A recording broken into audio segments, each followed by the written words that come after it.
Bueno, entonces la intención hoy es repasar un poco lo que tiene que ver con la hipertensión sistólica aislada en el adulto mayor. La intencionalidad es intentar contestar esas 3 preguntas en estos 20 minutos. Número 1, ver si se comporta igual la hipertensión arterial sistólica en un adulto mayor en comparación con un adulto joven. Número 2, que tal vez ahí nos vamos a centrar un poco más en eso, cuál es la presión meta en el manejo de un paciente adulto mayor con hipertensión arterial sistólica. Y la tercera, si se trata exactamente igual que un adulto joven en ese sentido.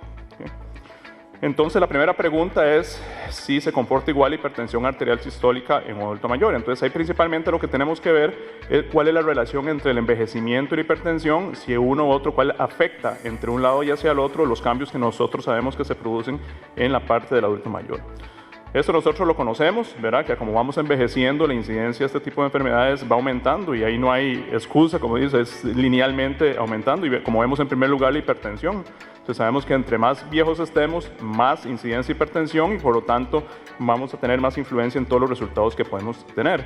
¿Y eso en qué influye específicamente, verdad? Entonces ya sabemos que en el envejecimiento hay una rigidez de la pared arterial y que hace cambios hemodinámicos importantes. Pero más que el cambio morfológico, ¿verdad? Lo que se ha logrado interpretar es que los cambios en la velocidad de la onda de pulso es lo que más tiene influencia en todos los eventos que pueden producirse secundarios al adulto mayor. Y como vemos en las gráficas de ahí, es totalmente correlacionable, ¿verdad? A mayor rigidez de la arteria, mayor alteraciones en la velocidad de onda de pulso y eso correlaciona directamente con todas las consecuencias que podemos tener en el manejo de la hipertensión. Y sí, el que sabemos que en el adulto mayor más influye sería la hipertensión arterial sistólica como tal. Y esto es lo que nosotros vemos con nuestros adultos mayores, ¿verdad? Como vamos envejeciendo, ¿verdad? Las presiones sistólicas van aumentando y las presiones diastólicas van disminuyendo, porque sabemos que es un vaso que es mucho más rígido, ¿verdad? Más difícil de distender y que colapsa mucho más rápido. Entonces, eso hace que tengamos sistólicas muy elevadas, diastólicas muy disminuidas con aumento de la presión de pulso, ¿verdad? Y al final de cuentas, entonces, por eso es importante siempre tener en cuenta y hacer la maniobra de Osler de nosotros, ¿verdad? Que es para ver si estamos ante una hipertensión real o si es ante un cambio en el envejecimiento, ¿verdad? Que como saben, ¿verdad? Es colocar el manguito por encima de la presión sistólica y si yo todavía palpo la arteria estando en la parte ahí, sabemos que entonces hay un componente de esta rigidez que está jugando un rol. Porque muchas veces tendemos a sobrediagnosticar la hipertensión al no considerar este elemento que es muy importante.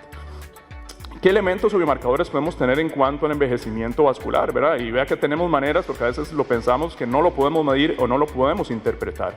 Y sabemos que sí, ¿verdad? Hay cambios moleculares, celulares, ¿verdad? Hay cambios de biomarcadores que mediante exámenes de sangre podemos determinar qué tan joven o qué tan comprometido está este paciente en cuanto al envejecimiento con los marcadores. Pero tal vez aquí el que me interesa es este de acá, ¿verdad? Que vea que entre los marcadores de técnicas no invasivas, la hipertensión está directamente relacionada con un envejecimiento cardiovascular. Y precisamente ese endurecimiento de las arterias y sobre todo la parte de la velocidad de flujo que mencionamos y la parte de la relación femoral con la parte carotidia es de los biomarcadores más importantes que podemos utilizar para nosotros estar seguros o evidencia de que tenemos un envejecimiento importante desde el punto de vista vascular. Entonces, pues sí, hay cambios del envejecimiento que influyen directamente con esa hipertensión arterial y que pueden tener consecuencias en el adulto mayor. Aquí es donde nos vamos a centrar un poco más sobre cuál es la presión meta en el paciente adulto mayor, que tal vez es el reto que nosotros tenemos, ¿verdad? Y donde a veces nos cuesta más interpretarlo en ese sentido, ¿verdad? Y entonces aquí tenemos una evolución en el tiempo, ahí sí me van a disculpar, porque verás que pasando la gráfica se desconfiguró y por más que le intenté no lo logré hacer, pero bueno, más o menos, ustedes saben esta evolución en el tiempo, desde antes tiempos con el estudio CHEP y todo en los 90s, la presión normal se decía que era 160, debajo 160, en el tiempo con el JNC7 bajó, ¿verdad? 140, ¿verdad? Fue el que durante mucho tiempo nosotros crecimos en las escuelas de medicina con el famoso 140-90. Ahí pongo el HiBRID porque el HiBRID fue un estudio específico de adultos mayores, ¿verdad? Que nos ayudó mucho a dar una interpretación donde no pusieron un valor específico, sino un intervalo de interpretación, ¿verdad? Un poco más arriba de lo que decía el JNC8, el 7, perdón, y el JNC8 que ahí se me bajó, se me quedó muy arriba, pero después lo bajaba otra vez a 140 hasta que en 2015 apareció el estudio SPRINT, ¿verdad? Que el estudio SPRINT sí hablaba de 130 como meta o diagnóstico en la parte sistólica. Entonces, ¿ustedes se acuerdan que eso fue donde todo el mundo se fue a acostar y la mitad de la gente, un montón de gente amaneció siendo hipertensos, acostando siendo normotensos y amaneciendo siendo hipertensos, porque le bajaron casi 10 milímetros de mercurio Y entonces a partir de ahí hubo mucha controversia hacia quién apoyaba hacia un lado o hacia el otro. Entonces, como ven ahí, la AJA, ¿verdad? Casi que fueron hermanillos, yo creo que se hicieron muy amigos del sprint, entonces casi que siguieron al pie de la letra la recomendación del sprint de debajo de 130. La American College of Physicians más bien fueron muy en contra y dijeron que no, más bien intentaron devolverse a las metas y a los sistemas que tenían los estudios anteriores, y los europeos se quedaron ahí como muy intermedios, ¿verdad? Como muy sí, como no, se quedaron en un intervalo, como que no se fueron hacia ni un lado y hacia el otro, ¿verdad? Entonces nos dejaron como una incertidumbre de qué deberíamos hacer nosotros en ese sentido, ¿verdad? Más que la revisión que yo pudiera haber hecho, el tema de hipertensión, lo más difícil fue esto para ustedes, ¿verdad? Pues yo no soy tan beisbolero, ¿verdad? Peloteros, dicen ustedes, ¿verdad? Entonces cualquier error ahí me perdonan, pero sí me hizo en la parte ahí, ¿verdad? Entonces, ¿por qué? Bueno, ustedes tienen a esos héroes del béisbol, ¿verdad? A Sammy Sosa, ¿verdad? Que es muy conocido por ser jonronero, ¿verdad? Total, montones de jonrones. Adrián Beltré era como más de hits, no era tanto de jonrones, ¿verdad? Entonces podemos interpretar que Sammy Sosa era como la AJA, ¿verdad? Que quiere ser muy intensivo, siempre yendo al tope, a lo más grande, ¿verdad? Y Adrián Beltré un poco más conservador, ¿verdad? Más de hits y todo en la parte como la American College of Physicians, ¿verdad? Entonces, si nos ponemos a los dos, nosotros como geriatras, ¿qué vamos a hacer? ¿Hacia quién vamos? ¿Vamos a jugar como Sammy Sosa o vamos a jugar como Adrián Beltré, ¿verdad? Entonces, bueno, vamos a ver, si jugáramos como Sammy Sosa, ¿verdad? Que es ir a la parte intensiva, una meta muy fuerte, como la AJA, ¿verdad?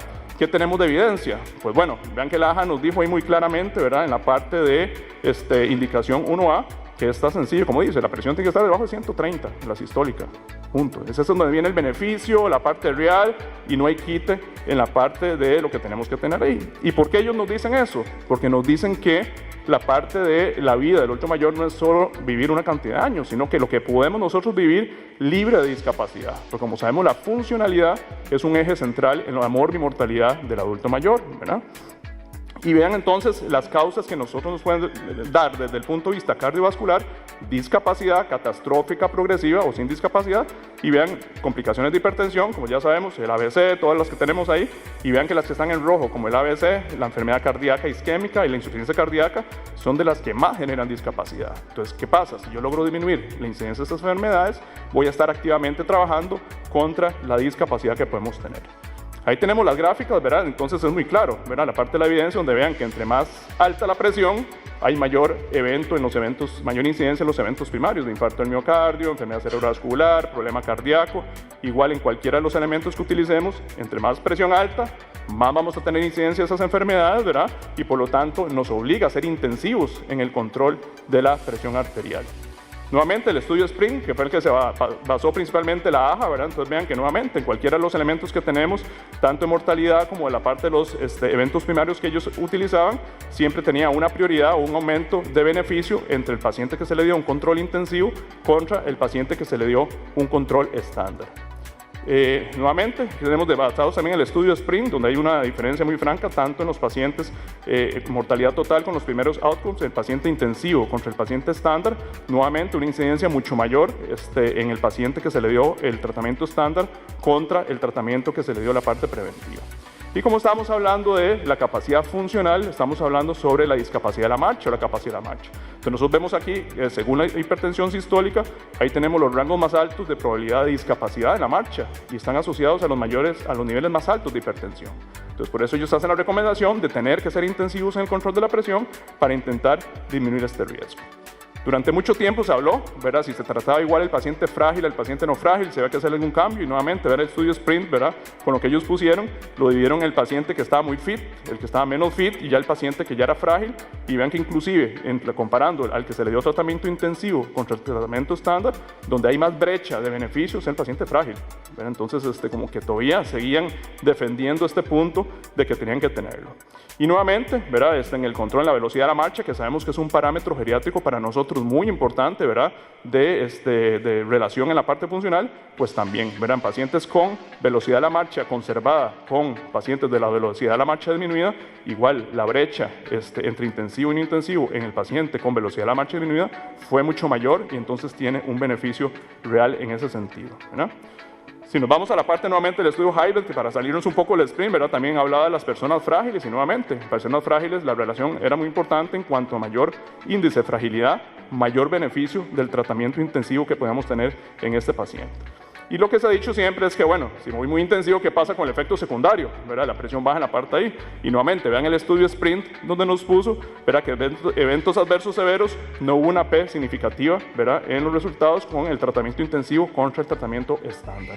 En cualquiera de esos, tal vez el síncope y las caídas, ¿verdad? Que tal vez son dos de las más que nos interesan, queremos prevenir en un paciente con hipertensión, y también las P no fueron significativas entre diferencia entre el paciente con un manejo intensivo con no intensivo. Y sabemos que la parte de las demencias es muy importante en los pacientes adultos mayores para prevención. Y nuevamente, vean, aunque entre pacientes, ahí va las dos líneas, la celeste y la como verde agua, ¿verdad? Que son los pacientes entre más hipertenso, más incidencia de demencia en el paciente. Entonces, desde ahí estamos basándonos con esto. Bueno, entonces yo creo que tenemos una evidencia muy franca, ¿verdad? Que si jugamos como Sammy Sosa, en teoría nos deberíamos ir bien, ¿verdad? Porque nos dicen que la meta más baja de presión significa un mejor cuidado del paciente, ¿verdad? Y seguir las guías, según el sprint que nos decía que tenía que estar debajo de 130, ¿verdad? Entonces yo no sé, todos están de acuerdo ahí, que si ganó Sammy Sosa, ¿o no? O le damos chance ahí a Adrián Beltré, a ver, ¿cómo nos va? O démosle chance ahí a Adrián Beltré, ¿verdad? Que es la posición de la American College of Physicians, ¿verdad? Démosle chance a ver cómo nos trabajaba, ¿verdad? ¿Y por qué le deberíamos dar chance a Adrián Beltré? Debemos dar chance porque vean las caras que acabamos de ver, el gráfico. Y está bien, el paciente hipertenso sí tiene mayor incidencia en todo este tipo de patología, pero nos vamos al otro lado y vean que la curva se comporta como una curva en J, inclusive casi que se comporta como una curva en U, donde los dos extremos y la paciente con presión baja también aumenta mortalidad y también aumenta los efectos en cualquiera de los elementos que tenemos. Entonces vean que muchos hablan de la curva en J, pero vean que la evidencia casi que es curva en U, o sea, los dos extremos están. Entonces ya como que no nos hace mucha gracia tener que bajar esa sistólica mucho más de lo que teníamos. Y bueno, nuevamente la recomendación de la AJA decía que sí, era medio 130, pero vean en amarillo, es una recomendación, verá que lo ponen ahí. Y si nos vamos al segundo punto, nos dicen ahí que el paciente con comorbilidad y el paciente con una expectativa de vida más limitada, pues sí, es razonable cambiar esa indicación que ellos tenían. Pero entonces ya no es tan específico el punto que tenían. Y vean esto de acá, mucho de lo que dijo la AJA se basaron en el estudio Sprint. Y vean el estudio Sprint, quitó a todos los pacientes que tenían ABC, quitó a todos los pacientes diabéticos, no incluyó pacientes diabéticos en esto, ya con solo eso se nos fue una gran cantidad importante. Quitó pacientes con demencia severa, quitó pacientes con insuficiencia cardíaca, quitó pacientes que estaban institucionalizados. Y de los mayores de 75 años, cuando ellos lo compararon con el estudio NANES, que es el más grande que teníamos, solo un 31% de los pacientes tenían los mismos criterios del NANES. Entonces ya nos quedamos nosotros diciendo, nos están dando una guía, una recomendación en base a un estudio que no es lo que nosotros vemos, que no es el perfil de pacientes que nosotros vemos. Entonces ya como que ya no nos calza un poquitito lo que estamos haciendo. Y si nos vamos a otros estudios secundarios, vean, eventos secundarios, pues sí, al que se le dio tratamiento intensivo sí presentó mayor efecto secundario, ¿verdad?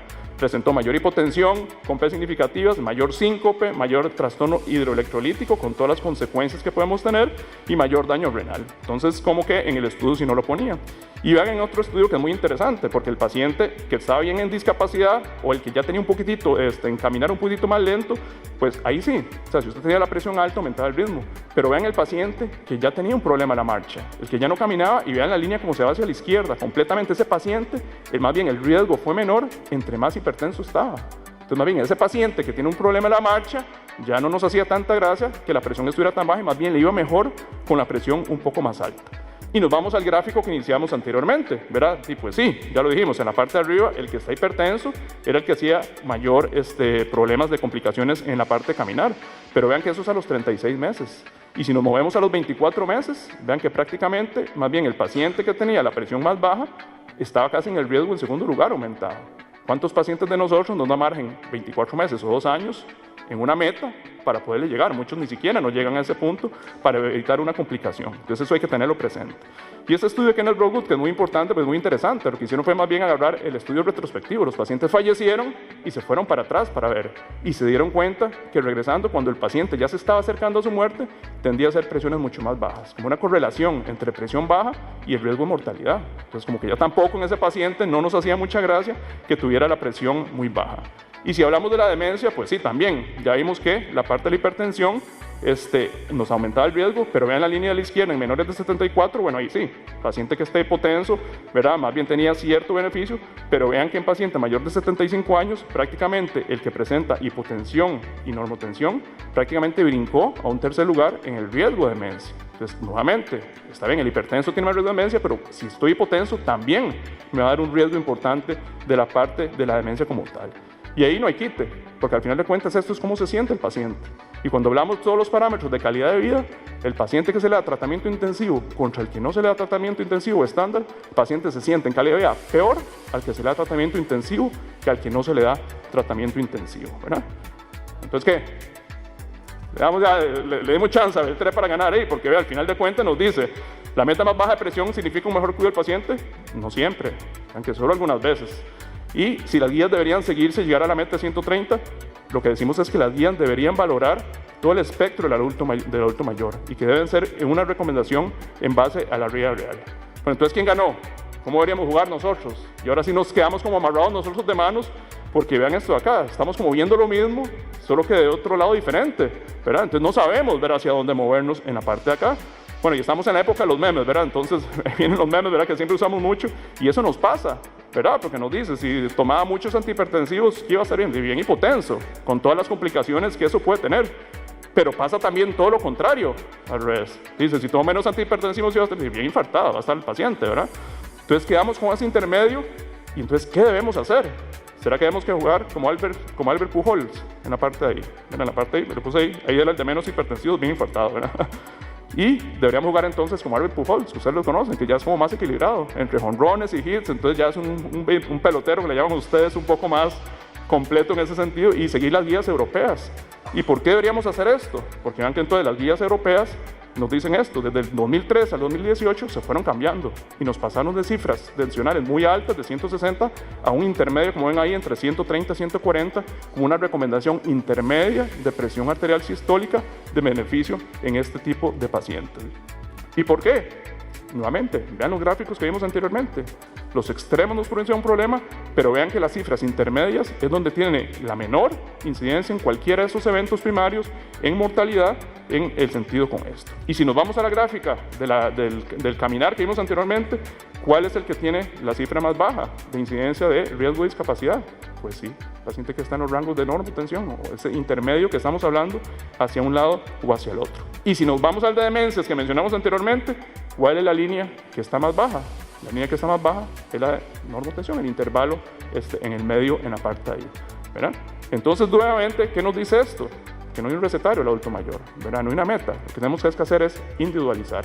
Entonces, en la meta, ¿qué tenemos que hacer? Ver nuestro paciente, porque probablemente en algún paciente le tengamos que tratar como Sammy Sosa, en otros como Adrián Beltré y en otros como Albert Pujols. Lo importante es escoger y escoger bien cuál es el paciente que vamos a tener.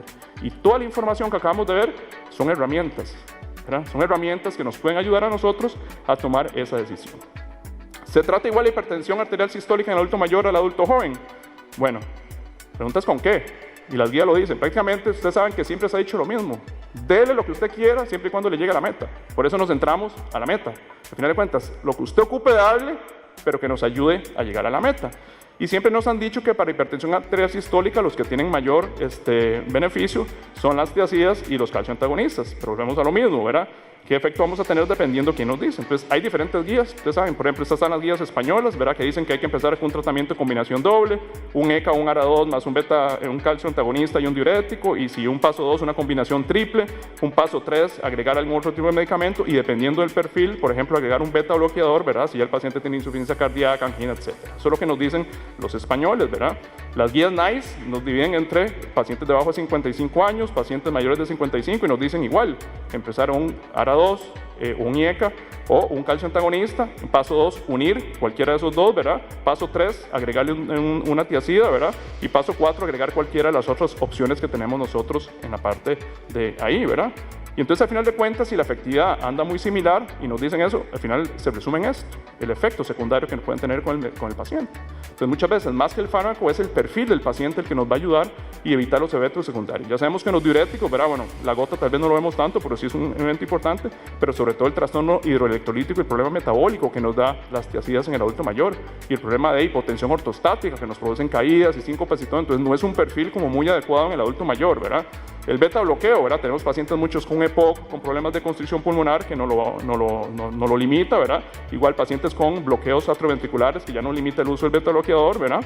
Los calcio antagonistas, ¿verdad? Que también tienen su problema en pacientes con el estreñimiento, que es terrible, ¿verdad? Se le empieza el calcio antagonista y se estreñe el paciente de una manera muy importante, ¿verdad?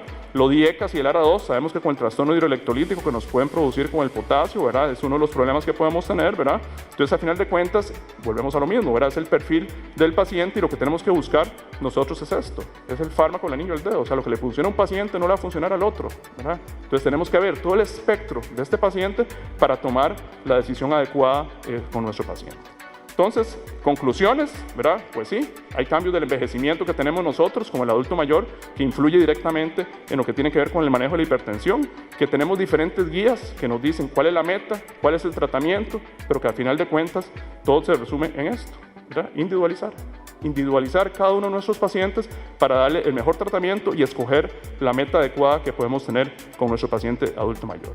Entonces ahí está una de las cataratas de Costa Rica para que estén invitados a visitarnos allá cuando ustedes gusten. Muchas gracias.